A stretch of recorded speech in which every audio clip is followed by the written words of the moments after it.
les gars, quand c'est bon, c'est bon. Chaque jour qu'on dort, on se réveille toujours avec des nouveaux dossiers. Selon cet activiste de Laurent Gbagbo, la fête d'indépendance le 7 août n'est pas une fête d'indépendance, plutôt une deuil. Sans plus tarder, je vous laisse regarder la vidéo et chacun va essayer de donner son avis dans les commentaires. N'oubliez pas de vous abonner et liker nos vidéos. Les amis, écoutez attentivement la vidéo.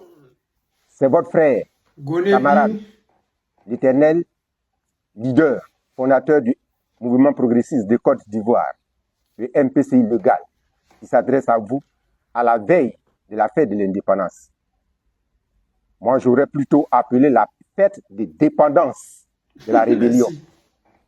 Alors, vous me connaissez très bien. Je m'adresse à vous. Je suis habillé en tout noir parce que la Côte d'Ivoire sera, au moins, c'est un deuil. Ce n'est pas une fête.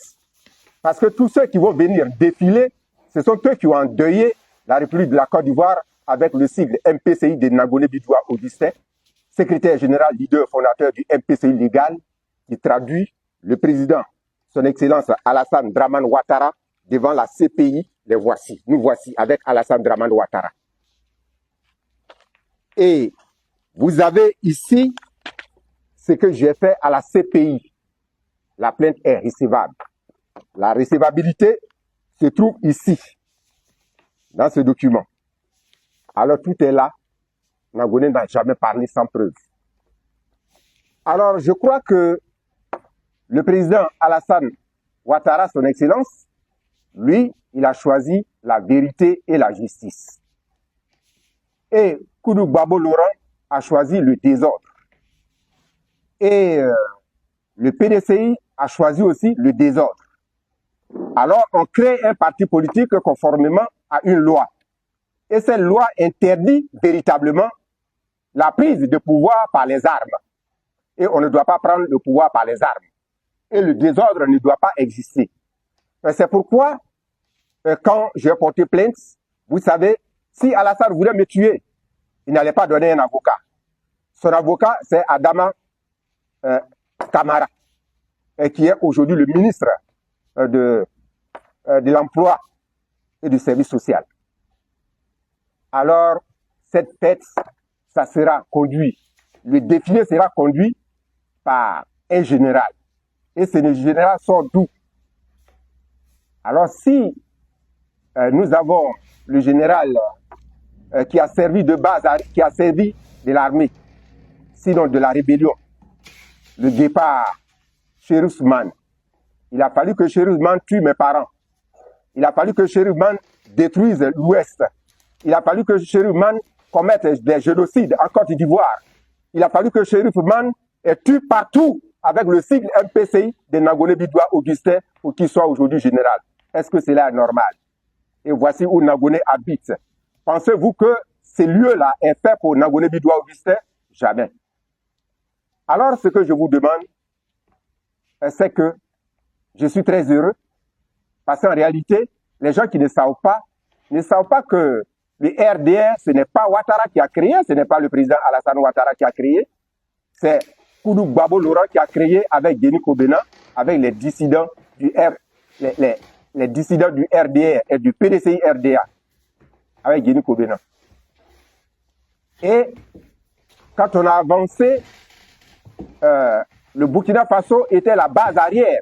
D'accord? Le président Blaise Compaoré était celui qui payait le siège de Laurent Gbagbo et celui qui a soutenu Laurent Gbagbo contre Félix Houphouët-Boigny. Et le Mali, encore qui est là, j'ai vu tous les chefs d'État, les présidents maliens, Amani Toumani Touré, tout ce monde m'a reçu. Alors, les présidents m'ont reçu, Laurent Gbagbo même le sait. Alors, ces hommes qui m'ont reçu là, c'était des amis de Koudou Laurent Gbagbo. Il est venu, il a dit, Soro Kibavori Diom est courageux. C'est lui qui a revendiqué la rébellion. Alors, il a fait l'apologie des crimes contre l'humanité. Je vous ai dit, il a blanchi. Et de l'autre côté, Henri Konan Bédié paye à son âme avec le PDCI RDA. Ils ont dit que Soro Kibavori Diom est leur protégé. Lui qui a chassé le dictateur Laurent Gbagbo du pouvoir. Aujourd'hui, ce sont eux qui sont encore à l'Assemblée nationale, la République de Côte d'Ivoire, alors que ce sont eux qui ont créé le RADP. Ce n'est pas encore le président Alassane Ouattara qui a créé le RADP. C'est le PDCI qui a créé le RADP. Alors, quand vous créez des choses et qui ont détruit le pays, votre propre pays, et que vous accusez celui qui est en train de développer votre pays, alors je vous dis non, c'est Dieu qui l'a envoyé pour me blanchir. Parce que vous tous, vous m'avez combattu. Et je ne devrais pas être ici. J'étais actionnaire à la SIPE, Société Ivoirienne des Postes Épargne, et j'étais agent. Est-ce que je pourrais me trouver ici? Alors si je suis aujourd'hui ici, c'est parce que vous l'avez voulu. Vous ne pouvez pas tuer les Ivoiriens, détruire la Côte d'Ivoire, et puis faire des bêtises comme ça. Alors la fête, moi j'appelle la dépendance de la rébellion. La rébellion MPCI, légal MPCI, c'est-à-dire le mouvement patriotique de Côte d'Ivoire, qui n'existe pas, et qui a remplacé, et qui est devenu force nouvelle quand j'ai porté plainte, et quand le procès a commencé le 8 avril 2010, qui est devenu FRC, aujourd'hui en lieu et place des FANCI. Alors les FANCI, c'est le parti, c'est l'armée de l'indépendance de la Côte d'Ivoire que Félix Houphouët-Boigny a laissé à la disposition des Ivoiriens. Maintenant, si vous remplacez aujourd'hui les FANCI qui constituent l'armée de la République de Côte d'Ivoire et qu'on se trouve avec les FRC devenus aujourd'hui FACI en lieu et place de l'armée, alors la Côte d'Ivoire, c'est pas une indépendance, c'est la dépendance de la rébellion. Et que le magistrat, je vous ai dit que mes dossiers sont là, comme aujourd'hui c'est là, alors je suis en deuil. Quand je vois comme ça, avec ces jeunes qui vont défiler, Nagone Bidoua est en deuil. La Côte d'Ivoire est en deuil. Parce que ceux qui ont détruit la Côte d'Ivoire, ce sont eux qui vont défiler. Et ceux qui ont remplacé l'armée nationale, ce sont eux qui vont défiler. Merci. Alors, ils sont en train de détruire la Troisième République en transformant la Troisième République en pandémonium. Laurent Gbagbo a transformé la Deuxième République en pandémonium. Aujourd'hui, le PDCI RDA a transformé l'Assemblée nationale qui doit voter les lois en pandémonium. Alors la Côte d'Ivoire, la Troisième République, Ouattara est en train de se battre. Dieu l'a envoyé. Ce qu'il est en train de faire, lui ne peut pas se battre. Il est obligé d'aller avec ça parce que s'il veut essayer de se passer de son pays, il a donné quoi? La carte de séjour. La carte de séjour en Côte d'Ivoire, c'était pour recenser les étrangers en Côte d'Ivoire. Et que pour que les étrangers soient aussi en sécurité. Alors, ils ont tout bafouillé. Il est venu encore, il a instauré la carte de séjour. Alors, quand vous mettez votre pays dans le désordre, alors ne continuez pas à le désordre. Ici, le seul opposant ivoirien, c'est l'opposition Nangone Bidoua Augustin, secrétaire général, leader, fondateur du MPCI, ici qui est comme David dans une grotte, ici à Niagon, Ati résidentiel. C'est lui qui est là. Si vous ne savez pas, je vous ai dit, après Ouattara, c'est moi le président de la République. Parce qu'on ne peut pas faire 25 pays et puis être reçu par tous ces chefs et porter plainte contre le président de la République qui est là et puis être assis ici et qui parle. C'est moi, Nangone. Je suis le seul qu'on ne peut pas arrêter dans ce pays. Et je suis le seul qui ne peut pas aller en prison parce qu'avant que je n'aille en prison, tous ceux qui ont commis des génocides, ils doivent aller en prison. Alors ainsi, c'est un pouvoir qui est là et les ministres sont des ministres issus des partis qui ont fait le génocide. Alors, qui peut arrêter Nangone Bidoua Augustin si ce n'est pas Dieu? Dieu a envoyé le président Alassane Ouattara ici à la tête du pays parce que ce qu'il est en train de faire, moi j'ai demandé la sagesse. Houphouët était le sage d'Afrique, la sagesse africaine. Et Ouattara, c'est la sagesse éclairée. Moi, j'ai demandé la sagesse divine. Et la sagesse divine dépend de Dieu, seul Dieu. Je suis autochtone de la République de Côte d'Ivoire. Notre richesse, le peuple gourou, sa richesse, c'est l'homme. C'est l'homme. Lui, tue pas l'homme. Et quand il est là, il veut l'homme. Alors nous voulons des hommes. Nous ne voulons pas tuer. Ceux qui ont tué, ils sont en train de défiler demain. Alors je suis en deuil. C'est pourquoi je me suis mis en tout noir. Et ivoirien, ivoirienne. Vraiment que cette fête se passe très bien. Alors je demande à Dieu d'accorder une bonne santé au président de la République qui veut qu'on me blanchisse. Et que Dieu le protège. Et que Dieu l'aide. Parce que les gens qui ne savent pas, ce sont eux qui croient qu'il a fait et qu'il a tué les gens. Mais Les amis, vous venez d'écouter la vidéo de ce monsieur-là, Diangone. Vous savez, chez nous, là, souvent, il y a des doyens qui déconnent, mais bon. Lui, comme il est insignifiant, voilà pourquoi il est encore là.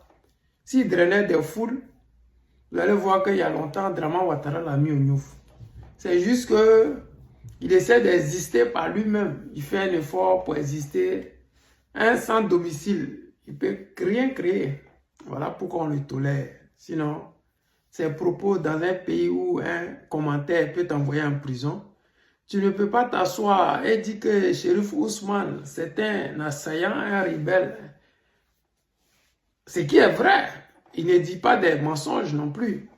Il dit des choses qui sont vraies. Mais le fait d'accuser le président Laurent Gbagbo, Bédié, c'est gens vouloir plaire forcément à Alassane Draman Ouattara.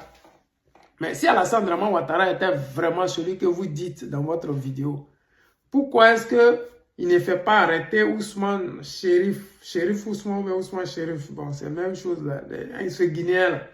Pourquoi il ne le fait pas arrêter? Pourquoi tous ces chefs rebelles, toutes ces personnes qui étaient dans la rébellion, pourquoi ils ne sont-ils pas arrêtés? C'est ça la réalité.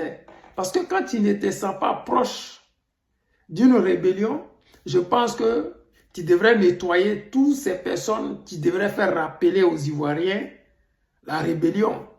Quand on parle de Chanier, la première personne qu'on indexe, c'est Chérif Ousmane.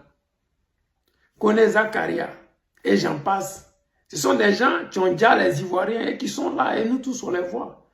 C'est vraiment triste de voir des gens qui ont fait du mal à la Côte d'Ivoire défiler sur le drapeau ivoirien. Voilà. Il y a certains, comme on appelle le gros ben, c'est pas quoi là, qui étaient des cordonniers. C'est-à-dire qu'on voit des cordonniers qui sont devenus des commandants dans l'armée. C'est un manque de respect pour nous, mais bon, il faut bien que ces choses-là puissent exister pour que nous puissions connaître la valeur de notre nation. Parce que la Côte d'Ivoire, c'est un bijou. La Côte d'Ivoire, c'est notre fétiche. La Côte d'Ivoire, c'est le seul pays qui nous reste. Parce que nous, on n'a pas d'autre pays à part cette nation-là. On se bat avec les moyens de bord que nous avons. Accuser les opposants alors que vous savez très bien qu'ils sont victimes de ce parti au pouvoir, c'est vouloir faire semblant de dire la vérité tout en restant en Côte d'Ivoire. Parce qu'on sait très bien que si vous accusez Alassane Draman Ouattara de protéger ces rebelles, vous allez finir au Niouf. Mais si vous dites qu'Alassane Draman Ouattara est le sauveur, c'est sûr que ceux qui sont censés exécuter les lois ou les règles de la rébellion ne vont pas vous toucher parce que vous avez fait l'éloge d'Alassane Draman Ouattara. Mais vous-même, vous avez dit la vérité. Draman Ouattara n'a ni créé le RHDP, ni créé le RDR. Il n'a rien créé, il n'a fait que profiter de tout ce que les autres ont mis en place. Mais je pense que nous, les Ivoiriens, nous avons le droit, le devoir de dégager ce pouvoir-là pour que demain, nous puissions vivre heureux. Demain, nous puissions profiter de cette justice parce qu'il ne peut pas avoir de justice et de réconciliation vraie tant que tous ceux qui ont fait des charniers en Côte d'Ivoire sont en liberté.